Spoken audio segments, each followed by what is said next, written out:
I'm loving this interview. I can't. What's up, beautiful people? We're back.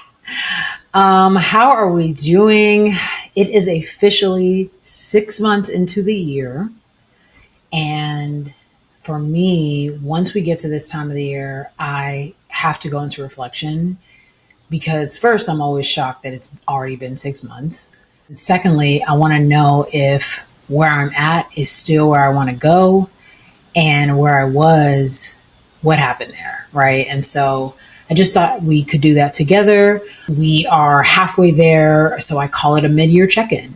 I just want to acknowledge that there's been beauty, there's been uncertainty, there's been highs, there's been lows, there's been some abruptness. So we can acknowledge that. If there's anything you felt, I definitely would love to hear how your 6 months has gone. And I hope that through these reflection questions, you can also process that if you haven't already. One of the grounding questions that I ask myself, and a lot of these questions I've written down, but I haven't actually fully processed them. So I'm going to do that with you guys. What have you learned about yourself in the past 6 months? Not just what you did, who did you become? I learned that it is really dangerous for me to personally live in my head. I had a lot of that happening throughout this past 6 months. I think it really amped up in May because I was having a lot of anxious feelings around a move that I was going to be doing, and that move got moved a few times. I was supposed to move in March, and then I was going to move after top of May, and then I decided to move it. So I think I was just having a lot of living in my head moments, a lot of just uncomfortability and uncertainty around what do I go from here? What's next? Why is this taking so long? That was a question I was asking myself a lot. Why is this taking so long? It took me a very long time. I'm still in it now, recognizing everything has to happen in the right timing, as well as nothing is taking too long because you have time. So that took a while. So I learned that it's just really dangerous for me to stay in my head and to live in my head, and things always feel so much bigger when I do that. And who did I become? A person who could really witness themselves. Just because I was dealing with that fear doesn't mean I was unwilling to confront things, unwilling to name things, unwilling to switch and pivot when necessary. Now, I did have to lean on community for this. I absolutely did. I had to lean on sisters and brothers and parents and friends, and, just to be like, hey, do you still see, this is what I see.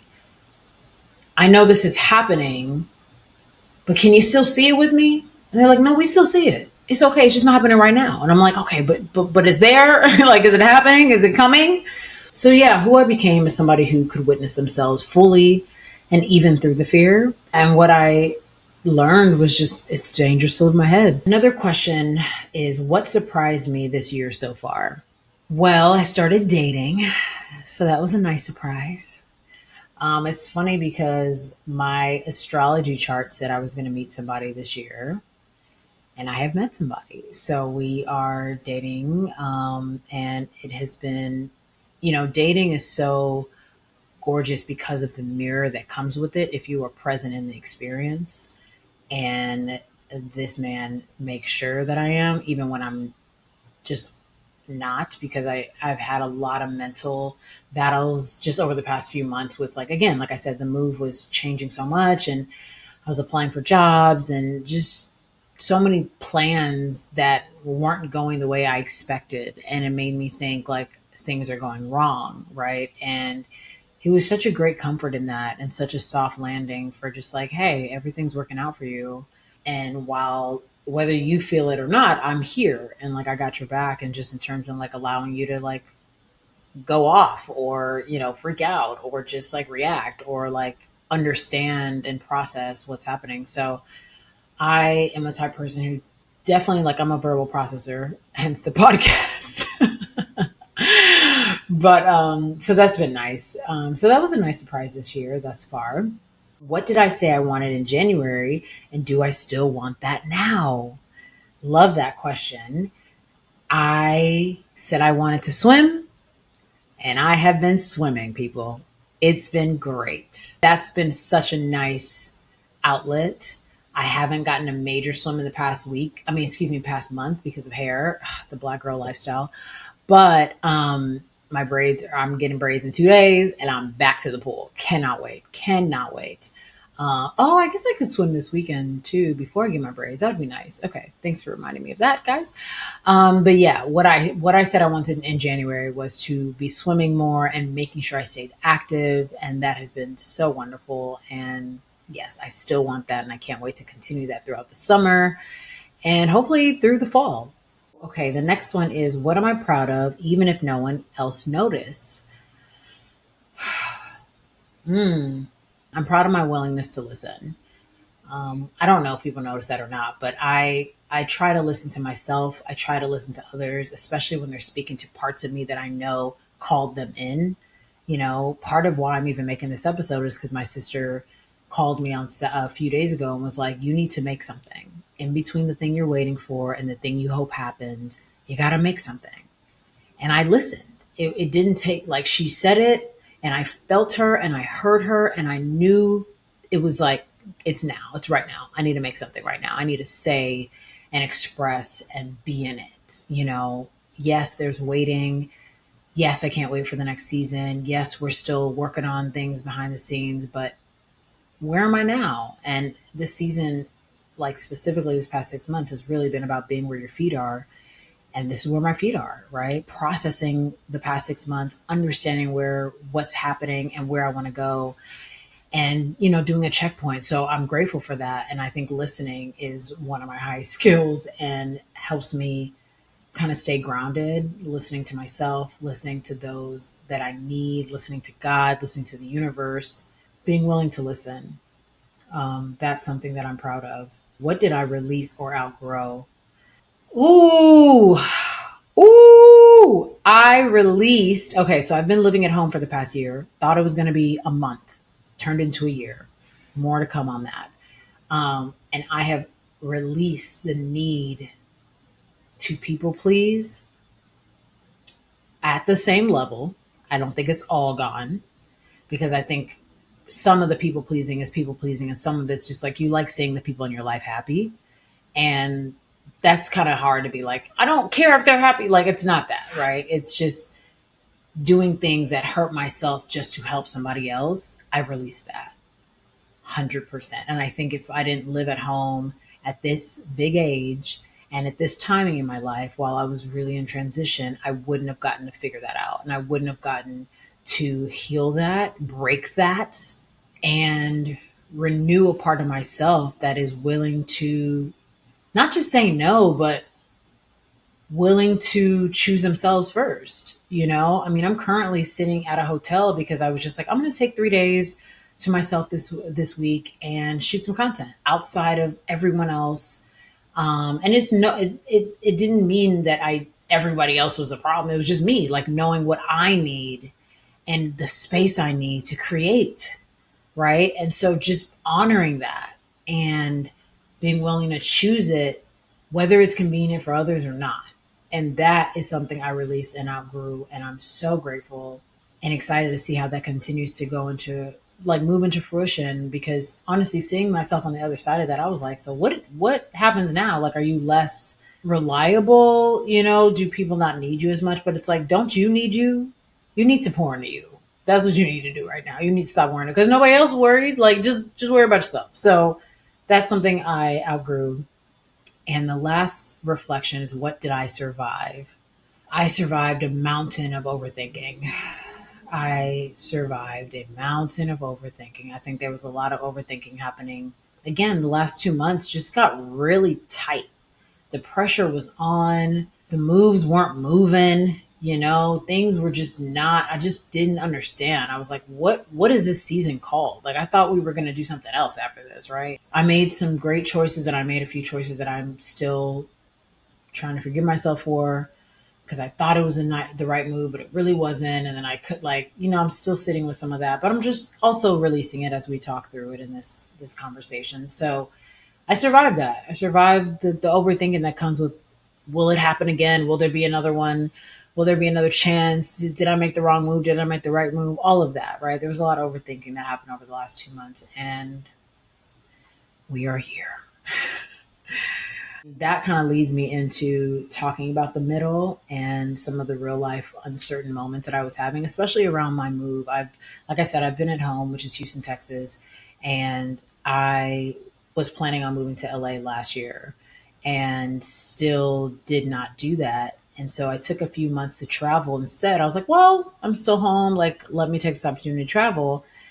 And then that kind of got, it's like travel never gets tiring, but it got to the point that I was like, I think you have to sit down because there's systems that are calling you. There's a structure that's calling you that you're kind of running away from. And in order to be the version of yourself that you want next, you got to sit down and build that structure.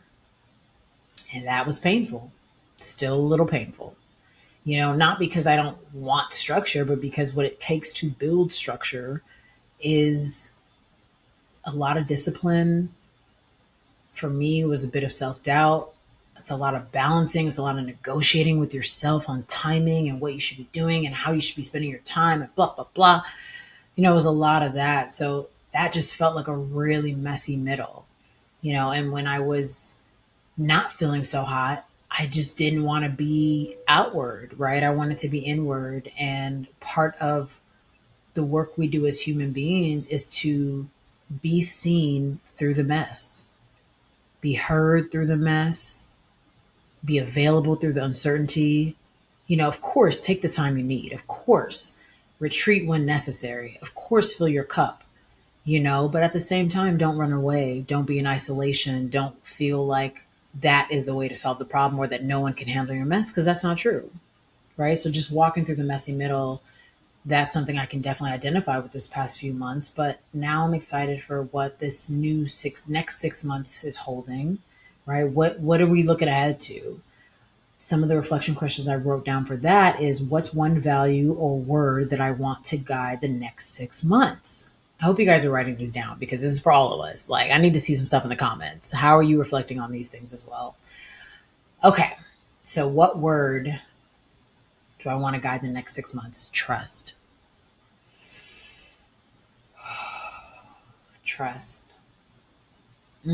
I liked it when I said it. I love it. Trust. That is the word. That is the word. What's one goal I want to pursue with more grace, not just grind? Building a community. Building a community. I mean, this is so sacred to me and to the space and the work that we're doing. So building it, it takes grace. It takes patience. It takes one step at a time. It takes you and I in conversation. It takes you and I in a moment of trusting each other, of learning each other, of finding each other, and so that's a graceful move. That's a graceful expansion. And it can't just be solved in grind mode. Although of course grinds are possible. Are necessary, but I love that question because building this community is the first thing that came to mind. What systems or boundaries would make the rest of this year feel more easeful? Well, I think for me, moving to LA is going to be a major boundary, not just from like family, but it's from familiar, right? Like Houston is it's very familiar for me. Although I know there's so much to Houston I haven't explored, and I will, because again, this is my home city, and there's so many layers to it, and you attract the parts of it you need when you need it, right? And you can also go look for it too, so that there's that mixture. But for me, there is a creative soil in LA that I seem to really vibe with, and so I'm excited to be back in that space and produce from that space and then move around as necessary, and travel when necessary and just allow myself to feel rooted and free at the same time. And I think that'll create that boundary, but that boundary is not just rooted in like, what's the word? I guess it's rooted in a peace, an expectation, like an expectation of growth, and it's rooted in self honoring. Just honoring the fact that this is a place to be where my feet are at, and that's where I want my feet at. What would feel worth it to look back on in December? Ooh, I like that. Okay. I have been wanting to get this certification in project management for like a year and a half now, and I have just not given myself the capacity, the time, the discipline to do it. That would be so worth it if I do. I just need to sit and do it. It's not like a easy, not that it's not easy. I wouldn't even know that, but it's more of, it's time consuming. Just like everything we decide to focus on takes time. But I love project managing and that I've been building teams and projects for 10 years. Human to Human is a project that is, yes, turned into a brand, but it started as a project. And the way I learned my way through it, I'm like, girl, you could really systemize this and do this for other people. And that's really what I want to do at some point. And so getting the certification would mean a lot, and that will be the thing. I also wrote down a few things, a few frameworks I'm leaving behind. That's a moment of silence to see if you already, what came to mind for you. For me, I'm leaving behind worry. I'm keeping, think about what came to mind for you. For me, slow mornings. And I'm calling in, for me, timing. I am calling in timing. If I trust God, I got to trust the timing. If I trust the universe, I got to trust the timing. Right. So that's what I'm calling in. Um, And this is an affirmation I wrote to myself a few days ago, knowing that this time was coming in terms of like, okay, it's time to reflect on the next 6 months. And it says, I have time. I am learning. I am not late. I am still becoming. So I just want to share that with you and just remind you that we're not late to anything. We're really right on time. Everything is working out for us. Trust the timing of our lives. We know and see these quotes all the time, but I have said this, for me, what gives me solace is cliches are cliches for a reason, because multiple people have lived through this human experience and been like, that one, yep, that was it, that was the truth, and they pass it on and on and on. So our ancestors are telling us everything's working out for you. Our ancestors are telling us you're not too late, because they already thought that, you know what I'm saying, and they were like, oh wow, we were wrong. So that's why I'm repeating those things. That's why I hold on to those things. And I hope that nourishes you the same way it's nourished me and nourishes us as we walk into this next 6 months. I pray that this next 6 months for you is full of abundance and ease and joy. Major on the joy, because there is a lot going on in the world. There is a lot going on around us. And one of our only fighting weapons, yes, amongst other things, but one of them is definitely joy.